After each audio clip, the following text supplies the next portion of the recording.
ఈ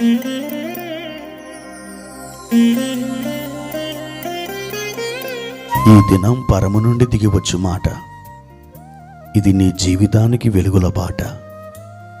నీ ఒడిలో ఉంచబడిన దీవెనల మూట, అద్భుతాల ఆనంద ఊట. డిసెంబర్ 3 సంవత్సరమంతా మీరు బైబిల్ చదివి ముగించడానికి మీరు చదవలసిన లేఖన భాగం ఉదయం యెహెజ్కేలు 45 మరియు 46 అధ్యాయములు, సాయంత్రం యోహాను రాసిన మొదటి పత్రిక 2వ అధ్యాయము. ప్రియమైన దేవుని బిడ్డలారా, ఈ ఉదయకాలం పరలోకం నుండి దిగొస్తున్న దేవుని మంచు మీ పైకి దిగివచ్చునుగాక. ప్రియ దేవుని బిడ్డలారా, ఎలా ఉన్నారు? బాగున్నారు కదూ? ఆయన ప్రేమ పాశములతో మిమ్మల్ని బంధించి ఆయన తన హక్కున మిమ్మల్ని చేర్చుకుంటున్నాడు. ప్రియ సహోదరి సహోదరుడా, మీ జీవితం ఆనందదాయకమైనదిగాను సంతోషభరితమైనదిగాను ఉల్లాసముగాను ఉండడానికి దేవుడు ఒక అద్భుతమైన ప్రణాళిక, సంకల్పమును మీ ఎడల కలిగి ఉన్నాడు. ఎంతమాత్రమును మీకు ఎదురుపడుతున్న ఆ అవమానములను, నిందలను, వేదనలను, కష్టములను, కన్నీరును చూచి మీరు భయపడవద్దు, వెరవవద్దు. దిక్కులేని వారిగా దిక్కులు పిక్కటిల్లేలా ఏడవవద్దు. ఎందుకనంటే దేవుడు మీకు తోడుగా ఉన్నాడు. ఆయన ఇమ్మానుయేలు అనే పేరుతో 2000 సంవత్సరాల క్రితం ఈ లోకానికి దిగొచ్చాడు. ఇప్పుడు ఆత్మరూపిగా నీతో ఉన్నాడు. ఇంకొక అద్భుతమైన సత్యాన్ని చెప్పాలంటే ఆయన నీలోనే ఉన్నాడు. నీవు లేచి 4 అడుగులు వేస్తే ఆయన కూడా నీతో పాటు 4 అడుగులు వేస్తాడు. ఎందుకో తెలుసా? ఆయన నీతో నీలో ఉన్నాడు కాబట్టి. ప్రియ దేవుని బిడ్డలారా, ఈ ఉదయకాలం ప్రభువారిచ్చిన వాక్య భాగాన్ని చదువుకుందాం. యెషయా గ్రంథం 61వ అధ్యాయము 7వ వచనం. మీ అవమానమునకు ప్రతిగా రెట్టింపు ఘనత నొందుదురు, నిందకు ప్రతిగా తాము పొందిన భాగం అనుభవించి వారు సంతోషింతురు.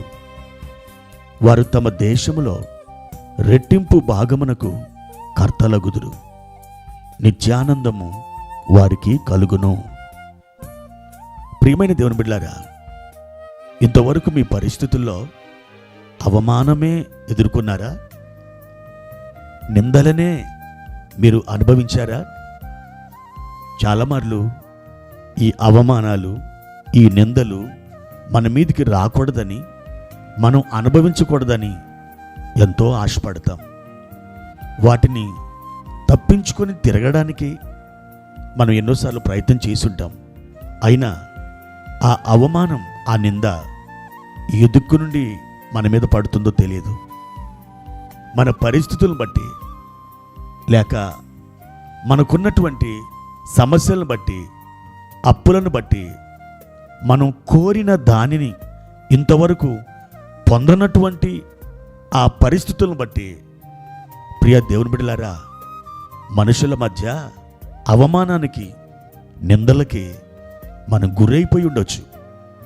అయితే ఈరోజు దేవుడు నీతో స్పష్టంగా మాట్లాడుతున్నాడు. నా బిడ్డ, నీ యొక్క అవమానానికి బదులుగా రెట్టింపు ఘనతను నీ కొరకు నీ సిద్ధపరిచి ఉన్నాను. రెట్టింపు ఘనతకు నీవు యోగ్యురాలువని, యోగ్యుడువని నిన్ను ఎంచి అక్కడికి నిన్ను తోడుకొని వెళ్ళడానికి నీ యొద్దకు నేను వచ్చాను. అంతేకాదు, నిందకు బదులుగా ఒక గొప్ప ఆశీర్వాదాన్ని, ఒక భాగముగా నువ్వు పొందుకోబోతున్నావు. నీకు నిత్యానందాన్ని నేను ఇస్తాను. నీ అవమానాన్ని, త్రుటిలో నేను తెంపివేస్తాను. ప్రియ దేవుని బిడ్డ, ఈ వాగ్దానం ప్రభువారు నీతోనే మాట్లాడుతున్నారు. హన్నా ఎంతగానో నింద అనుభవించింది. పెనిన్నా ఎదుట ఎన్నో బాధలు, ఎన్నో నిందలు, అవమానాలు భరించింది. కానీ ఒకానొక దినం హన్నాని దేవుడు దర్శించలేదా?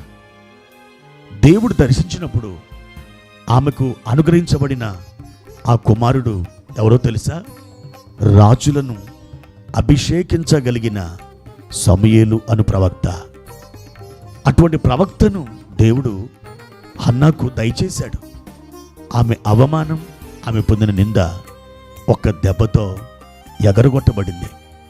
దేవుడు తన హస్తాన్ని చాపి, తన గుప్పిలు విప్పి ఒక గొప్ప ఆశీర్వాదాన్ని లేదా ఒక గొప్ప అద్భుతాన్ని నీకు ఆయన చేయబోతున్నాడు.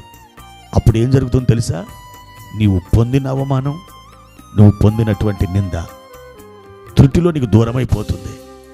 ప్రియ సహోదరి, సహోదరుడా, ధైర్యముగా ఉండు. గొడ్రాలు అనే నింద దేవుడు తీసివేయబోతున్నాడు. ధైర్యముగా ఉండు. నీ అప్పుల సమస్యను కొట్టివేయబోతున్నాడు. ధైర్యముగా ఉండు. నీ వ్యాధిని ఆయన స్వస్థపరచబోతున్నాడు. ధైర్యముగా ఉండు. నువ్వు ప్రారంభించిన పని తన చేతుల్లోకి ఆయనే తీసుకొని విజయవంతంగా దానిని ముగింపజేయబోతున్నాడు. కాబట్టి ప్రియ సహోదరుడా, సహోదరి, ప్రభువులో ఆనందించు. స్తుతి గీతాలు పాడు. ఆయనలో ఉత్సాహధ్వని చేయుచు ముందుకే సాగివెళ్ళు. ప్రభు కృప నీకు తోడైననుగాక. ప్రార్థన. పరిశుద్ధుడా, ప్రేమ కలిగిన తండ్రి, మీ ఘనమైన పరిశుద్ధ పాదములకై స్తోత్రాలు. ఈ ఉదయకాల సమయంలో మీరు తేటగా, స్పష్టంగా మాతోనే మాట్లాడారు. అయ్యా, మా ప్రియులను ఒకసారి కనికరించండి. వారి నిందలను, వారి యొక్క అవమానములను మీరు తొలగించి వేయండి. మా తండ్రి, అద్భుత ఆశ్చర్య కార్యాలు మీ గుప్పిలి విప్పి జరిగించుట ద్వారా మా నిందలు, మా అవమానాలు తొలగిపోతాయి నాయనా. మా ప్రభువా, కృప వెంబడి కృప దయచేయమని యేసు నామములో అడుగుచున్నాను తండ్రి. ఆమెన్.